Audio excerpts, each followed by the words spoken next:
दोस्तों, भारत में यूएस के खिलाफ आक्रोश काफी बढ़ रहा है। कारण है, यूएस ने पिछले 4 दिनों में अब तक 3 हमला किया है उन जहाजों के ऊपर जिनके ऊपर अधिकतम क्रू मेंबर्स भारतीय हैं।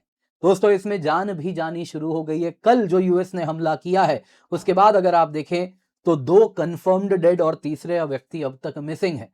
दोस्तों, क्लियरली दिख रहा है यूएस ईरान वॉर में यदि कोई सबसे बड़ा कोलैटरल बन रहा है तो वो ये सेलर्स हैं। और अनफॉर्चुनेटली इस केस में अगर आप देखें तो भारतीय सेलर्स हैं, जो कि अब तक जिनकी जान भी जानी शुरू हो चुकी है। खैर दोस्तों, इसके बाद भारत में काफी ज्यादा आक्रोश है, तो भारत सरकार ने यूएस एनवॉय को समन किया, डिमार्च इशू किया। लेकिन क्या इससे कोई फर्क पड़ा? बिल्कुल नहीं। आज की बात है, आज फिर एक हमला हुआ है और फिर उसी जहाज में हमला हुआ है जिसमें भारतीय सेलर्स अधिकतम संख्या में हैं। तो दोस्तों, कोई फर्क नहीं पड़ रहा यहां पे हमारे डिमार्च का, हमारे समनिंग ऑफ एनवॉय का, इंडिया यूएस स्ट्रेटेजिक पार्टनरशिप का। जरूरत है दोस्तों, कुछ और हमें करना पड़ेगा। आप देख सकते हैं यूएस हमला कर रहा है उन जहाजों के ऊपर जिनमें भारतीय सेलर्स हैं। 3 इंडियन सेलर्स कल मारे गए हैं, 2 कंफर्म्ड हैं, तीसरे अब तक अगर आप देखें तो बॉडी मिसिंग है। अब दोस्तों, इसके साथ अगर आप देखें तो पूरे भारत में काफी नाराजगी है। ये देखें तो एक 23 वर्षीय युवा सेलर थे, आदित्य शर्मा, हिमाचल प्रदेश से आते हैं। इनके पिता जब तक बॉडी नहीं मिली थी वो कह रहे थे कि मेरा बेटा अब तक मिसिंग है, प्लीज मदद करें। अनफॉर्चुनेटली दोस्तों, ये नहीं बचे हैं और इस प्रकार से 3 अन्य और परिवार हैं भारत में जो कि कुछ ऐसे ही कल बस अपना काम कर रहे थे, लेकिन ऊपर से यूएस ने मिसाइल दागा और उसके बाद वो नहीं रहे इस दुनिया में।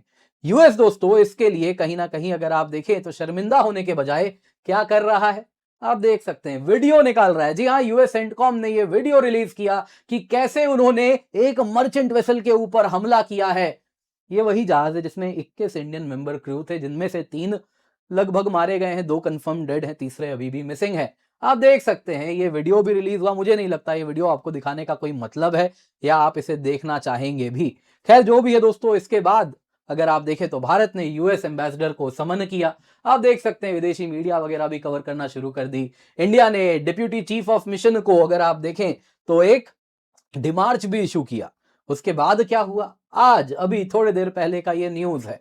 और एक वेसल जो कि भारतीय, जिसमें अगर आप देखें तो सेलर्स हैं, उन पे कुछ वैसा ही हमला हुआ है, इंजन रूम पे हमला हुआ है और उसके साथ हमला अभी भी जारी है।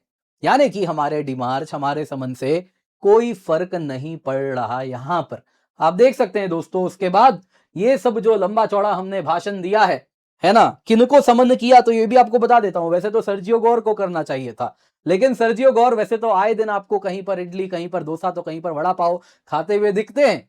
लेकिन ये सर्जियो गौर अभी है ही नहीं भारत में, ये तो कजाकिस्तान गए हुए हैं क्रिटिकल मिनरल्स डायलॉग के लिए। तो किनको समन कर दिया हमने फिर? हमने दोस्तों जिनको समन किया है वो अगर आप देखें तो उस वक्त जो चार्ज डी अफेयर्स हैं उनको समन किया हमने। और उसके बाद हमने एक लंबा चौड़ा स्टेटमेंट इशू किया जिसमें हमने वही, हम निंदा करते हैं, we condemn the attack. 24 Indian crew on board थे, 21 अभी इसमें रेस्क्यू हो गए हैं, 3 मिसिंग हैं। हम क्लोजली सिचुएशन मॉनिटर कर रहे हैं, ओमान के साथ कोऑर्डिनेट कर रहे हैं। इस प्रकार का हमला जो रीजन में हो रहा है बहुत चिंताजनक है। हम अपना कॉल वापस से देते हैं कि टेंशन कम करें, कंक्लूजन हो नेगोशिएशन का, डिप्लोमेटिक सोल्यूशन से दुनिया में अमन और शांति आए। जो टारगेटिंग हो रही है कमर्शियल शिप की, सिविलियन इंफ्रास्ट्रक्चर की, ये खत्म होनी चाहिए। Navigation and commerce free and fair होना चाहिए इंटरनेशनल वाटरवेज में, इंटरनेशनल लॉ का पालन होना चाहिए और ये सब एट द अर्लीस्ट रिस्टोर हो जाना चाहिए। मुझे मालूम है शायद आप लोग भी ये स्टेटमेंट सुन के कोई खुश तो नहीं हो रहे होंगे। खैर दोस्तों, यहां पे बिग पावर पॉलिटिक्स की कुछ मजबूरी है जो कि हमें भी दिख रही है, जिससे इस वक्त भारत भी गुजर रहा है। आप देख सकते हैं, हमने समन किया, उससे कोई फर्क नहीं पड़ा। आज फिर हमला हुआ है, शायद थोड़ी देर में एक वीडियो भी रिलीज हो जाएगा। तो क्लियरली दोस्तों, यहां पे एक चीज दिख रही है कि यूएस के ऊपर कुछ और तरीके से दबाव बनाना हमें पड़ेगा। यूएस जो कर रहा है वो कहीं से भी इंटरनेशनल लॉज का पालन नहीं है, माइट इज राइट को वो फॉलो कर रहा है। तो क्या यहां पे हो रहा है, आइए जरा आज के वीडियो में इसी पर चर्चा करते हैं। पर इससे पहले आगे बढ़े, आप लोगों से निवेदन है, वीडियो लाइक करें, चैनल सब्सक्राइब करें, बेल आइकन अवश्य दबा दें। सबसे पहले दोस्तों, यूएस अटैक्स जो मर्चेंट वेसल्स पे हो रहे हैं, अगर आप देखें तो यूएस सेंटकॉम का कहना है वो प्रिसीजन स्ट्राइक्स कर रहे हैं। एटलीस्ट 2 वेसल्स, आज तीसरा भी हो गया है, रिपोर्टेडली यूएस सेंटकॉम ने ही किया है, जो कि गल्फ ऑफ ओमान में हमला हो रहा है। आप देख सकते हैं दोस्तों, ये पर्शियन गल्फ है, यहाँ पे गल्फ ऑफ ओमान है और यहाँ पे जो जहाज हैं उनके ऊपर यूएस सेंटकॉम हमला कर रहा है। ये वेसल दोस्तों इंडियन क्रूज हैं इनमें अधिकतम, ये कॉमन फीचर है ग्लोबल शिपिंग में। अगर आप देखें तो इंडियन क्रू जो कि सी फेरर्स हैं, काफी बड़ी उनकी संख्या है। अब इनमें दोस्तों जो जहाज की बात हो रही है, पहला है एमटी मैरीवेक्स। ये 8 जून को इस पर हमला किया था यूएस सेंटकॉम ने। इसमें 24 इंडियन क्रू सवार थे। फॉर्चुनेटली किसी की जान नहीं गए, सब के सब बच जाते हैं। लेकिन दोस्तों कल जो हुआ जून 9-10 की बात है, एमटी सेटेबेलो, इसमें 24 इंडियन क्रू थे जिसमें बस 21 ही रेस्क्यू हो पाए। 2 कंफर्म्ड डेड हैं। डेक कैडेट आदित्य शर्मा, जिनकी तस्वीर मैंने आपको दिखाई, 23 वर्षीय थे, हिमाचल प्रदेश से थे। दूसरे दोस्तों इंजन फिटर शिवानंद चौरसिया, जो कि वो भी कंफर्म डेड हैं, और चीफ इंजीनियर पटनाला सुरेश, ये तीनों ही मिसिंग हैं। दोस्तों यहाँ पे इंजन रूम पे प्रिसीजन स्ट्राइक्स यूएस कर रहा है। नतीजा आप देखें, जो भी उस वक्त इंजन में मौजूद हो रहे हैं उनकी जान जा रही है। आज दोस्तों तीसरा हमला हुआ है एमटी जलवीर पर। ये दोस्तों अगर आप देखें तो अटैक इसमें भी इंजन रूम में ही हुआ है और ये भी ओमान कोस्ट के ही अलोंग हुआ है। इंडियन सेलर्स ही इसमें सवार हैं। क्लियरली दोस्तों यहाँ पे यूएस चुन चुन के जहाजों पे हमला कर रहा है जिनमें इंडियन काफी ज्यादा आपको सवार दिख रहे हैं, या इंडियन मर्चेंट, इंडियन सेलर्स आपको दिख रहे हैं। अब दोस्तों यूएस इन पे क्यों हमला कर रहा है? सेंटकॉम का पब्लिक स्टैंड क्या है? कुछ तो कारण दे रहा होगा। कारण है, वो कह रहे हैं ये एनफोर्समेंट एक्शन है उन जहाजों के खिलाफ जो कंप्लाई नहीं कर रहे यूएस ब्लॉकेड से, जो कि ईरानियन पोर्ट्स में लग सकते हैं क्योंकि सैंक्शनड ऑयल ट्रेड कर सकते हैं, इसलिए उन पे हमला किया जा रहा है। हालांकि दोस्तों मर्चेंट वेसल्स सिविलियन एसेट होते हैं इंटरनेशनल मैरीटाइम नॉर्म्स के अंतर्गत। यूएन की जो आईएमओ है, इंटरनेशनल मैरीटाइम ऑर्गेनाइजेशन, वो भी कंडेम कर रही है इस प्रकार के हमलों को। दोस्तों यहाँ पे कोई यूएन सैंक्शनड ब्लॉकेड नहीं है, यूएस का यूनिलैटरल ब्लॉकेड है, इंटरनेशनल लॉ के वायलेशन में है। टेक्निकली यूएस इस वक्त वॉर में भी नहीं है। तो हम जो देख रहे हैं यहाँ पे, वो बड़ा सरल शब्दों में अगर हम कहें तो वो है माइट इज राइट। यूएस दोस्तों अगर आप देखें तो कह रहा है कि हम भले वॉर में नहीं है, लेकिन एक आर्म्ड कन्फ्लिक्ट वहां पर हो रहा है और इसमें हम एक बेलिजरेंट है, और इस वजह से जो भी इस आर्म्ड कन्फ्लिक्ट को बदल सकता है उसके खिलाफ हम एक्शन लेंगे।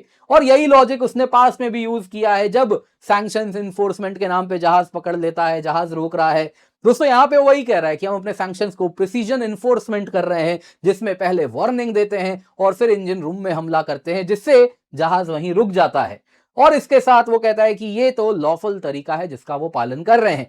सेंटकॉम का कहना है ये नेसेसरी टूल है जिसके द्वारा इस आर्म्ड कन्फ्लिक्ट में ईरान को ऑयल रेवेन्यू मिलने से रोका जाया जा सकता है, हम उसी का पालन कर रहे हैं। सेंटकॉम कहता है कि देखिए ये सब तो सैंक्शनड वेसल हैं, यूएन सैंक्शनड है नहीं, अमेरिका सैंक्शनड वेसल है, और उनपे 2 जहाज वो हैं जो कि सैंक्शनड वेसल है, उनपे हमला, उसी पर हम हमला किए हैं। वो भी कहते हैं कि देखिए इनका जो ट्रैकर है जिससे इनका कोऑर्डिनेट्स होता है वो इसको ऑफ कर देते हैं, इस वजह से इन पे हमला करते हैं। तो ऑफ कर देते हैं तो मतलब आप लोकेट कर ले रहे हैं, फिर भी आप हमला कर रहे हैं। तो क्लियरली दोस्तों यूएस माइट इज राइट का पालन कर रहा है। यहाँ पे कोई इंटरनेशनल लॉ आपको एज सच नहीं दिखेगा। अब जैसे आप लॉ इंटरप्रेट करें वैसे करके बता सकते हैं। इंडिया क्या किया? इंडिया ने यूएस अटैक को कंडेम किया, आपको मैं पढ़ के सुना ही दिया इसमें क्या बोला गया है। इसके बाद सीनियर यूएस डिप्लोमेट जो कि यूएस चार्ज डी अफेयर्स हैं, डिप्यूटी चीफ ऑफ मिशन है जेसन मीक्स, उनको हमने समन किया। और उनको क्यों करना पड़ा? क्योंकि आपको पता है यूएस एम्बेसडर सर्जियो गौर इडली खा रहे थे, नहीं, इडली नहीं खा रहे थे, वो कजाकिस्तान गए थे क्रिटिकल मिनरल्स डील के लिए, और वहां पे गए हैं। तो इसलिए यहाँ पे जो इस वक्त अगर आप देखें यूएस चार्ज डी अफेयर्स हैं, उनको हमारे एडिशनल सेक्रेटरी साहब अमेरिका के नागराज नायडू जी ने समन किया, बुलाया, स्ट्रॉन्ग प्रोटेस्ट और कुछ डिमार्च वगैरह इशू किया गया। मोस्ट लाइकली रिटन डिमार्च नहीं था, ओरल डिमार्च था, तभी यहाँ पे आपको कहीं भी उस डिमार्च का मेंशन नहीं दिखेगा। बस मुंह जबानी कुछ बोल दिया गया, यूएस ने भी कह दिया होगा कुछ। तो क्या कहा होगा, आपको क्या लगता है? क्या ही कहा होगा दोस्तों? अगले दिन आपको action speak louder than words, आज फिर हमला हो गया है, आप देख सकते हैं। तो हमारे डिमार्च का कितना असर पड़ रहा है खास हमें तो नहीं दिख रहा। यूएस साइड ने यहाँ पे क्या कहा कि हम डायरेक्ट कम्युनिकेशन में हैं इंडियन गवर्नमेंट के साथ, और अगले दिन फिर हमला हुआ है। दोस्तों आज एमटी जलवीर पर स्ट्राइक हुआ है, 20 Indian crew members on board हैं। इंडियन गवर्नमेंट ओमानी गवर्नमेंट के साथ फिर कल के जैसा कोऑर्डिनेट कर रही है। मुझे तो लगता है वहां पे एक स्पेशल डेस्क लगा देना चाहिए, जिन जिन जहाजों पे हमला हो रहा है इंडियंस उसमें मौजूद हैं, तो कैसे जल्दी कोऑर्डिनेट करें ओमानी अथॉरिटीज के साथ, इंडियन अथॉरिटीज भी वहां बैठा दीजिए, हम स्वयं अपनी रक्षा स्वयं मदद करेंगे जब जहाजों पे इस प्रकार का हमला हो जाएगा। खैर दोस्तों यहाँ पे अगर आप देखें तो ऐसा अब तक यूएस ने कंफर्म तो किया नहीं है कि उन्होंने अटैक किया है, लेकिन वही मॉडल है, इंजन रूम में फायर हो रहा है, जहाज रोका जा रहा है, जो कि दिखा रहा है ये अनदर यूएस अटैक है। इंडिया का जो रिस्पॉन्स आया उससे अगला इंसिडेंट तो देखिए रुक नहीं पाया है। अब दोस्तों यहां हम करें तो करें क्या, सवाल यही है, क्या आप यूएस को डायरेक्टली हेड ऑन लेना चाहेंगे? कतई नहीं लेना चाहेंगे।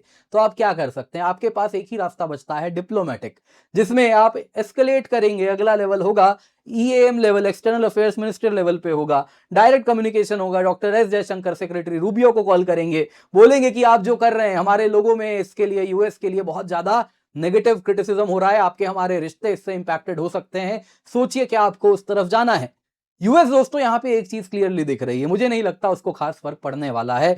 वो इस वक्त एक वॉर में उलझा हुआ है, उसके लिए मिड टर्म्स आ रहे हैं, वो हर हालत में अपने सैंक्शन इन्फोर्समेंट को ज्यादा इंपॉर्टेंस देने वाला है हमारे साथ किसी भी नीड्स की तुलना में।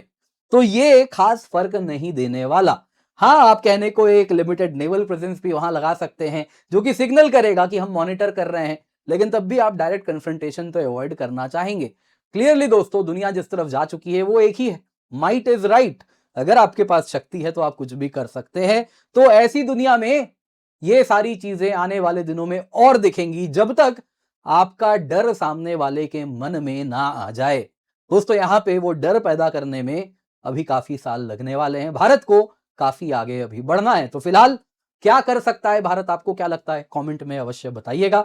बाकी उम्मीद करता हूं दोस्तों आपको वीडियो पसंद आई होगी, लाइक जरूर कीजिएगा। इसके सिवा आपके लिए कई बैचेस हम लेकर के आए हैं, आप देख सकते हैं 2027 के लिए बाइलिंगुअल हिंदी इंग्लिश बैचेस हैं, जिसमें complete GS, complete prelims, complete mains, test series, CSAT, सबकी तैयारी हो रही है। प्रीलिम्स मेंस टेस्ट सीरीज भी आपको मिल रहा है, फुल सिलेबस कवरेज होता है एनसीईआरटी से लेके बेसिक्स तक। सभी के सभी बैचेस आप देख सकते हैं। एक बार आपने सब्सक्रिप्शन ले लिया तो आप किसी भी बैच में जुड़ सकते हैं, आप इंग्लिश, हिंदी, बाइलिंगुअल, जो भी बैच आपको देखना है आप उसमें जुड़ सकते हैं। इसके सिवा दोस्तों आपके लिए कुछ स्पेशल बैचेस हैं 2028 के लिए, 2029 के लिए, ये सब जस्ट अभी स्टार्ट हुए, तो आप निश्चिंत होकर जुड़ सकते हैं। आपके मन में कुछ भी सवाल है तो यहाँ पे नंबर है, आप कॉल कर सकते हैं। इसके सिवा जब भी सब्सक्रिप्शन लें यूज द कोड KC10 ताकि आपको मैक्सिमम डिस्काउंट मिल सके।